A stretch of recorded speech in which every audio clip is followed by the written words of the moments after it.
हमें ऐसे सर्टिफिकेट की जरूरत नहीं है, हमें ऐसे किसी सर्टिफिकेट की जरूरत नहीं है। जिसको जुड़ना है जुड़े, न जुड़ना है न जुड़े। सत्य की एक अपनी ताकत है, गांधी का विचारधारा है। किसी के साथ गठबंधन नहीं करना, अभी नहीं, जीवन में नहीं, आज भी गठबंधन नहीं, चुनाव के बाद भी गठबंधन नहीं, 2029 में भी गठबंधन नहीं।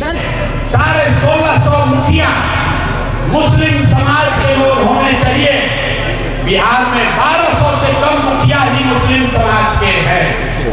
आबादी के हिसाब से 27,500 वार्ड सदस्य मुसलमान होना चाहिए। 11,000 से कम वार्ड सदस्य ही बिहार में मुसलमान हैं। ये आपको क्या दिखाता है? ये दिखाता है कि मुस्लिम समाज के लोग आपकी राजनीति में भागीदारी धीरे धीरे खत्म हो गई।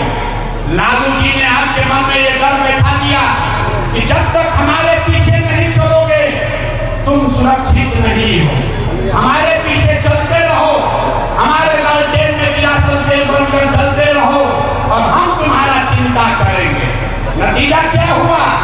नतीजा ये है कि आपके और आपके बच्चों का भविष्य विरासत तेल की तरह चल रहा है और रोशनी मुसलमानों के घर में नहीं, लालू जी के घर में हो रही है। यही बताने के लिए आए। ये सब के बाद भी आप लालू जी का साथ नहीं छोड़ेंगे। आप कहते हैं कि भैया भाजपा को हराना है, चाहे कितना भी कष्ट हो जाए, भागीदारी न मिले, विकास न मिले, भाजपा को हराना है। चलिए इसी को देख लीजिए। 1990 से जब से आप लालटेन को वोट दे रहे हैं, उस समय भाजपा का बिहार में 0 सांसद था, 0, और देश में उसका 2 सांसद था। आज भाजपा गठबंधन का बिहार में 30 से ज्यादा सांसद है और देश में 240 सांसद है। तो मेरे भाई, विकास आपको मिला नहीं, भागीदारी आपको दिया नहीं और आप भाजपा को हरा पाए नहीं, लेकिन आप जो हैं वो रास्ता बदलने को तैयार नहीं है। अब आपके पास ऊपर वाले ने ये रास्ता भेजा है, एक नया विकल्प भेजा है जिसका नाम है जन चुनाव। इससे जुड़िए।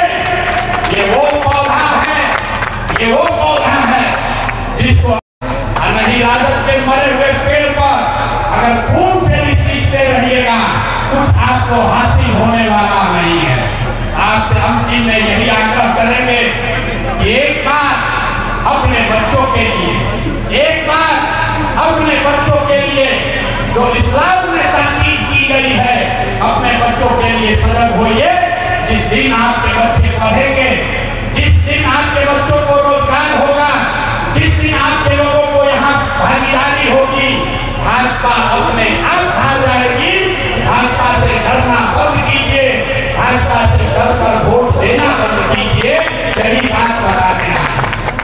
20 करोड़ की आबादी किसी के घर में नहीं रह सकती है। अपनी ताकत बढ़ाइए, अपने बच्चों को राजनीति में लाइए। जन स्वराज ने घोषणा की है, 1-2 नहीं, कम से कम 40 जगहों पर, कम से कम 40 जगहों पर मुसलमान साथियों को जन स्वराज की ओर से टिकट देकर उनको चुनाव लड़ाया जाए। और ऐसा नहीं कि टिकट दिए और उसे 2 करोड़ रुपया भी घूस लिए, वो बात नहीं। गरीब से गरीब मुसलमान परिवार का बच्चा भी अगर उसके पास सलाहियत है, समाज को सुधारने का जज्बा है, तो जन स्वराज उसको टिकट भी देगा और साधन भी देगा। आपको अपने समाज के लिए खड़ा होना जरूर पड़ेगा। अगर आपको ठीक लगे तो इस व्यवस्था से जुड़िए, न ठीक लगे तो जो आपकी राजनीतिक बंधुआ मजदूरी चल रही है 30 वर्ष से, वो चलाते रहिए। लेकिन ध्यान रखिए, अगर नहीं सुधरोगे, भाजपा के डर से बागियों का साथ देते रहोगे, तो लिख कर रखिए, जिस गरीबी बदहाली में आपका जीवन बीत रहा है, आपके बच्चों को, आने वाली पीढ़ी को भी इसी गरीबी और बदहाली में जीना पड़ेगा। कोई इसको सुधार नहीं सकता। यही बात बताने आए हैं। ठीक लगे तो जन स्वराज से जुड़िए, न ठीक लगे तो लालटेन पर लटके रहिए। लेकिन लालटेन पर लटकिएगा तो अपने बच्चों के बर्बादी का, उनके गरीबी का, उनके बेरोजगारी का जिम्मेवार आप खुद होंगे। एक नारा लगाकर हम लोग सबको बोलना है जय जय बिहार, जय बिहार। इतने आवाज है, अमौर में इतनी आवाज है, जय बिहार। आवाज नहीं है, आइए सर थोड़ा हम बोलते हैं। जय बिहार, जय बिहार। आज के कार्यक्रम को लेकर क्या कहेंगे सर?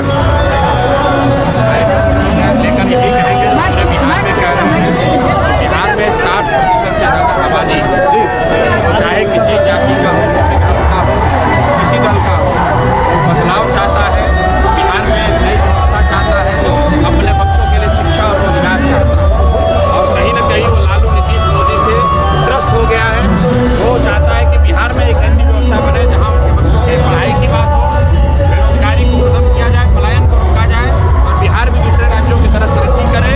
ये सोच लेकर जो लोग आए हैं वही आपको दिख रहा है। सर आज सीमांचल के रामायण के गढ़ में आकर के आप जिस प्रकार से तमाम लोग खामियों को गिराए हैं, इसमें क्या लगता है? सीमांचल बिहार का सबसे पिछड़ा और गरीब इलाका है। हम उस इलाके में आए हैं। ये किसी का गढ़ नहीं है, ये गरीबी का गढ़ बन गया।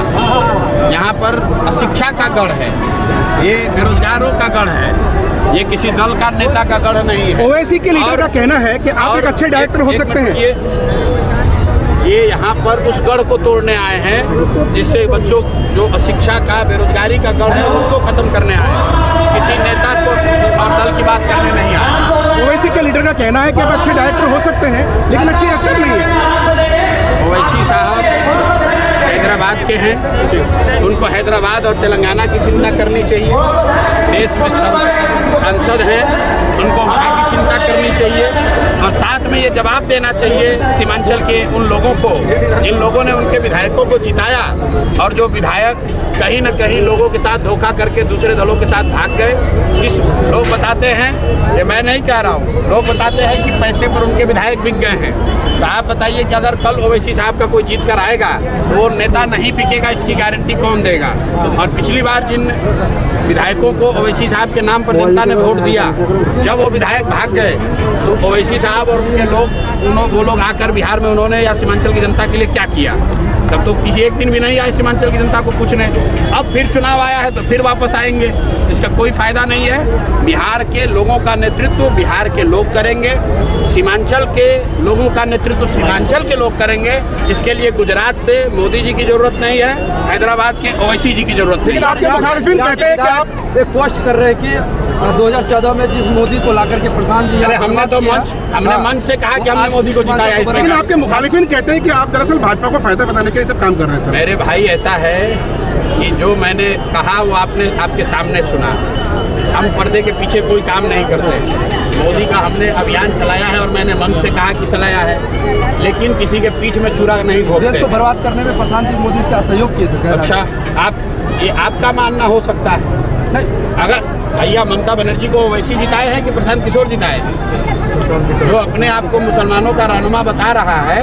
जब CA NRC का लड़ाई लगा, जब CA NRC का आंदोलन चला, बंगाल में भाजपा वाले जीतने के लिए सारी ताकत झोंके, तो कौन से मुसलमान के रहनुमा बंगाल गए? जब दीदी के अपने लोग TMC छोड़कर भाग गए तो यही प्रशांत किशोर ने अपना गला फंसाया था और प्रशांत किशोर ने कहा था कि बंगाल में भाजपा को हराएंगे नहीं, अगर 100 के नीचे नहीं रोका तो जीवन में संन्यास ले लेंगे। हमने भाजपा को कितने पर रोका? 77 पर। तो हम हो गए भाजपा के B टीम। आज जो लोग यहाँ भाजपा से पैसा लेकर राजनीति कर रहा है वो हो गया भाजपा का हमको सर्टिफिकेट देने वाला। लेकिन आप जब हमें ऐसे सर्टिफिकेट की जरूरत नहीं है, हमें ऐसे किसी सर्टिफिकेट की जरूरत नहीं है। जिसको जुड़ना है जुड़े, न जुड़ना है न जुड़े। सत्य की एक अपनी ताकत है, गांधी का विचारधारा है। आप किसी के साथ गठबंधन नहीं करना चाहते? कभी नहीं, जीवन में नहीं, आज भी गठबंधन नहीं, चुनाव के बाद भी गठबंधन नहीं, 2029 में भी गठबंधन नहीं। सर बिहार में किसी लड़ने को लेकर क्या कुछ कहना चाहेंगे? बिहार सर अमौर में आए हैं, सर अमौर में आए हैं, अगर यहाँ से जनस्वराज के विधायक बनते हैं या जनस्वराज अगर नहीं बनेंगे ही तो सर यहाँ अमौर के लिए क्या करेंगे? से ज्यादा जो पिछड़ा इलाका कोई है नहीं। अगर यहाँ की जनता परिवर्तन नहीं करेगी, यहाँ की जनता नई व्यवस्था नहीं बनाएगी तो कहाँ पर नया विधायक चुनकर आएगा? पप्पू यादव को कांग्रेस कहना दरकिनार।